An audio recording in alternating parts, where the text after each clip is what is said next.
Welcome to the MPFFU podcast. The intent and purpose of the MPFFU podcast is to support the mission to improve wages, working hours, and working conditions for its members.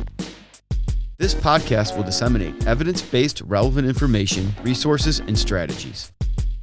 To accomplish this, the MPFFU podcast will provide reliable, factual, and actionable information that strengthens, empowers, and supports the MPFFU members and locals through united action. Now our host, Jeff Lassers. Thanks, Matt. Hello, everyone, and welcome to Episode 4 of the MPFFU podcast. I'm Jeff Lassers, and I have been a firefighter-paramedic with the West Bloomfield Township Fire Department, Local 1721, since 2004. In this episode, I sit down with Scott Korycki, who has a depth of experience as a professional firefighter and an active union representative at the local and state level. Scott is a current firefighter-paramedic with the Dearborn Fire Department, Local 412, as well as the MPFFU Recruitment and Retention Committee Chairperson. In this episode, Scott will help us appreciate the value of understanding the role and functions of the MPFFU and its locals. Then he'll describe the role of the Recruitment and Retention Committee, as well as their current functions and objectives. We finish off the conversation with Scott's recommendations on how MPFFU members can get informed, educated, and involved with Recruitment and Retention Committee initiatives. This turned out to be a very informative episode that provides a clear and concise overview of the MPFFU Recruitment and Retention Committee functions and initiatives. Please email us your feedback and tell us what you think about the show, or send us ideas for future episodes to mpffupodcast@gmail.com. Also, check out our new Instagram account at m.p.f.f.u. And finally, please subscribe to the Michigan Professional Firefighter Union YouTube channel, where you'll find all sorts of informative and funny podcast content. Thank you, and enjoy the show. Scott Korycki, good afternoon. How are you? Good, sir. Thank you. Thank you for being here. Appreciate the opportunity. Right on. Why don't you let our listeners know who you are, what you do, and where you do it? My name is Scott Korycki. I'm the treasurer of Dearborn Fire Department, Local 412. I've also been appointed to the brand new Recruitment and Retention Committee, and I'm the committee chair. Fantastic. Before we go on to do a little bit more of this, let's talk about appreciating the value and role of the MPFFU. Why should I appreciate, value, and understand the role and function of the MPFFU and its locals? The best answer that I could come with, shooting off the hip here, is that the locals link us to Lansing, and Lansing links us to Washington, which helps the small picture turn into the big picture. Fair enough. All right, so before we get into talking about your committee specifically, I think it's really important to get like a 30,000-foot view from each person that we interview from the MPFFU. Over my career, I've learned to value the union more and more. I think the older we get, the more we realize what's going on in the world around us, and you realize that all these different groups that, the MPFFU and all these other organizations certainly have an impact on what we do. Why should I, as an MPFFU member, appreciate, value, and understand the role and functions of this union and all of its locals? So essentially what I'm asking is, why is it such a big deal to be an active, knowledgeable union member? The simplest answer I can give is the millions, and I probably mean millions of things that are done behind the scenes to help us protect what we have and carry on through the next generation. Fair enough. And when we talk about protecting what we have, we can always talk about wages, working conditions, and our future, and making sure we got the right training and safety.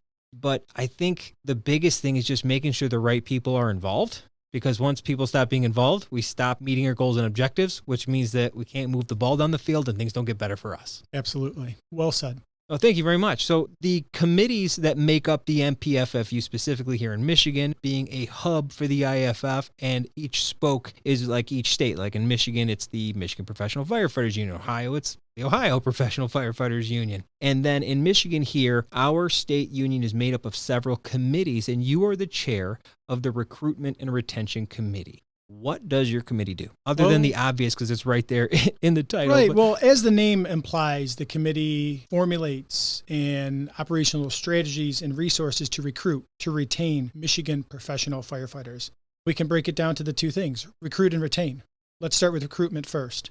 It's an active process. It includes seeking out and educating the next generation of firefighters. It's very challenging. The younger generations are trending toward, this is just something I'm going to do for a couple of years. Maybe I'll do this for a while. The 25 and out and the 30-year gold watch at the end of the tunnel is not where this generation is at now. And so we need to recruit them to stay here for 25, 30 years, which leads us to retaining them to stay here for 25 to 30 years. And retainment is something that is new. It's understanding working with the government, retaining a strong professional fire service to support health, safety, wellness to all our communities, and most importantly, to work with our governments, both at the local level, state level, again, in the national level, that we are here for the basis of one thing, to protect and serve our local citizens. So like you said, this is a brand new committee. Yes, sir. Generations are changing.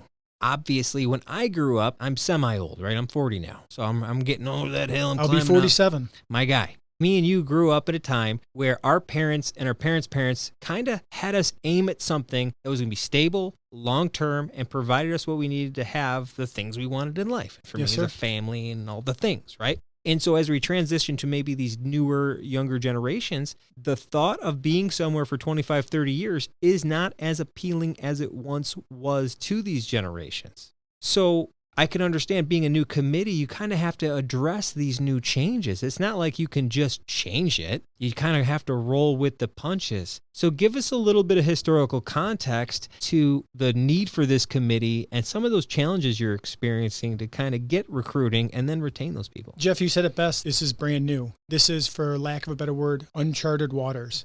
We've never experienced this in the fire service. We're not the only service that's feeling this way, whether it's police service, pipe fitters, or any service like that. It's new to the communities. It's new to the departments. It's new to human resources. Many industries, including the fire service, is experiencing this.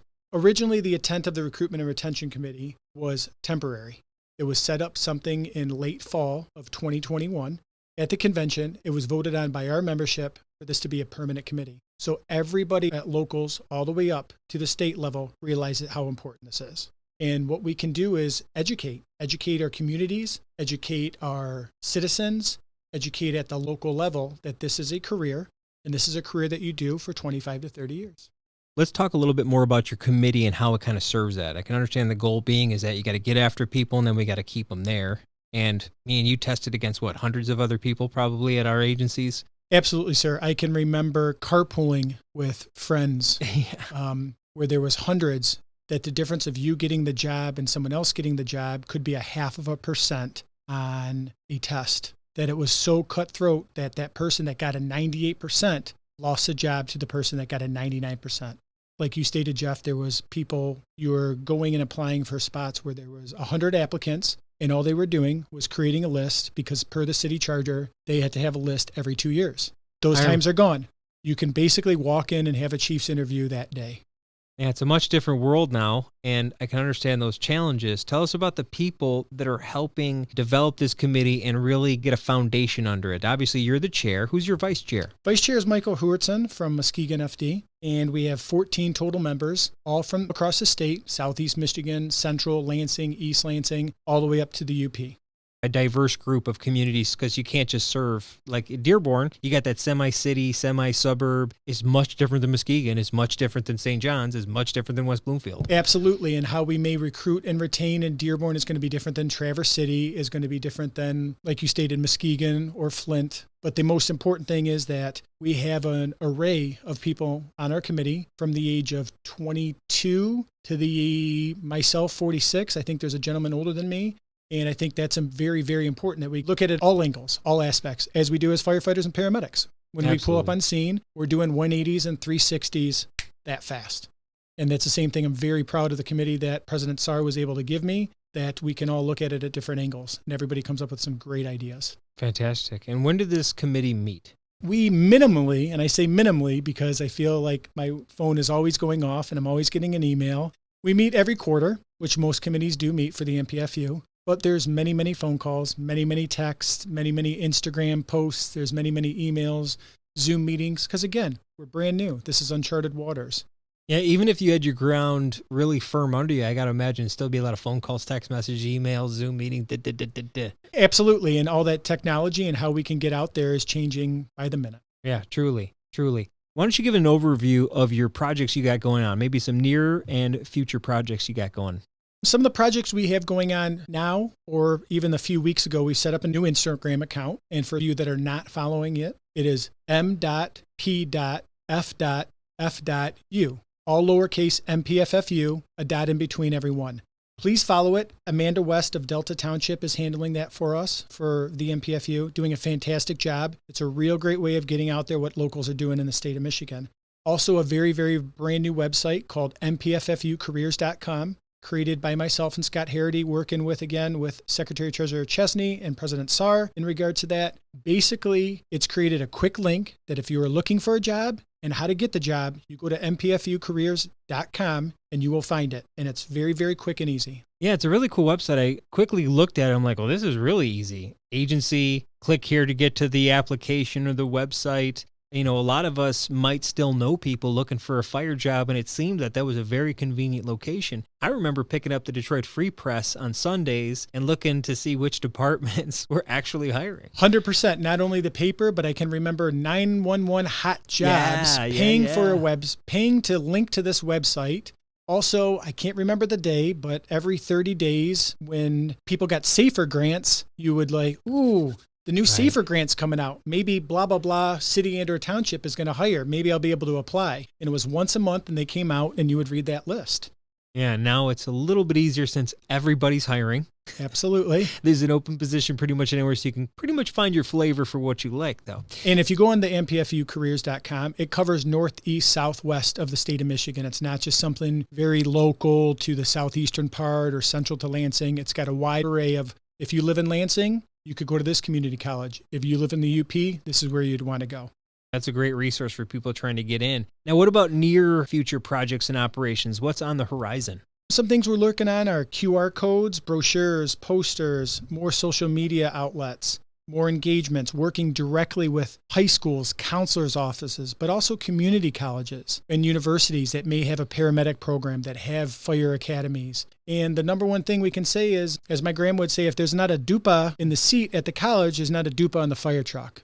If you don't know what DUPA means, it's what you're sitting on. A chair. Just kidding.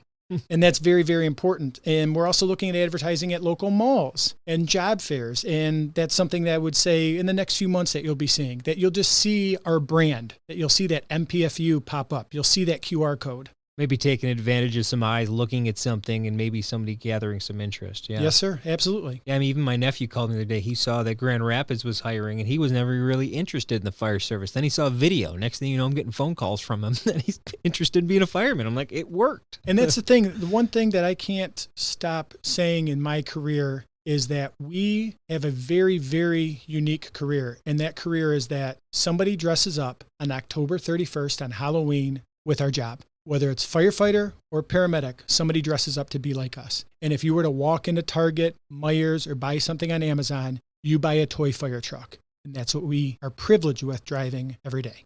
Yeah, I couldn't agree more. Another thing that's cool is like tanks and army stuff, right? I hear there's a military transition initiative going on to maybe help our military service men and women transition to the fire service here in Michigan. We're working on something that we want to talk to actually like recruiters of the armed forces. Of course, we don't want to take anything for the armed forces because they protect us here and worldwide. But it's that idea that maybe you did your 8 years in the United States Marine Corps and you don't want to resign. Well, maybe have you thought about this? Or you're a corpsman in the Navy. Have you thought about this? Have you looked into this? Could we link you from the armed forces to such city and or township and get your paramedic faster? Yeah, it's really a mission-oriented job, such as the military, and we're a paramilitary organization. We have a very clear mission, and we carry that out in a similar fashion, and I think it'd be a great opportunity for those that want to continue a mission like that coming out of military service. So that's pretty cool. Now, what about this collaborating with museums? Well, something we're working on with the Ypsilanti Fire Museum, which is in Ypsilanti, which if you've never been out there, it is a diamond in the rough. It's great.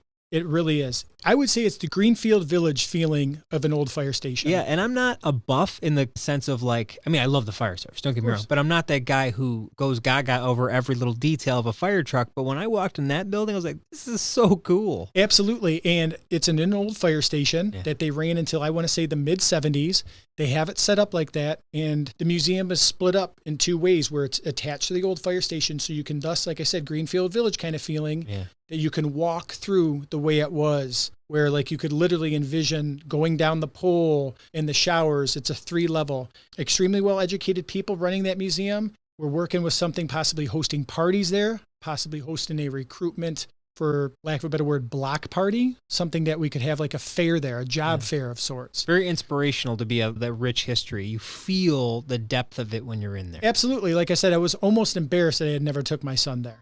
When I took him there, he was in shock. I was probably more in shock than he was. Right. He was like, Dad, can we do this? Dad, can we do this? Wow, I didn't know this. Wow. You know, correlating back with Smokey the Bear as we were children, we all know Smokey the Bear. Don't play with matches in the forest. Don't start a forest fire. Just seeing that through a 5-year-old's eyes is impressive, and that's what we're working with. But back to the potentially of job fairs, working with community colleges, with public safety nights. That's something we haven't seen for a few years, unfortunately, due to COVID world of 2020. And we're just getting out of that, where people are back to doing more things face-to-face, in public eye. So I think that's something we'd like to see down the road of working with local colleges and communities for a public safety night. Yeah, there's a lot to be said about the face-to-face. There's something that happens that we can't measure yet, that when humans are physically next to each other talking and communicating instead of just over the phone or even via text or literal words on a screen, it doesn't connect the same way. Absolutely. So I've said this a few times. I'm actually an instructor at Schoolcraft College, and you can say that the hose weighs this much. You can say that ventilation is this. You can read about it. And then when you actually go to the tower and you pick up that 2.5-inch line, or you're rolling that 5-inch line, you realize how much water feels, what residual pressure feels like, what to actually see ventilation work. And that's what we do in our line of work. We have to see it.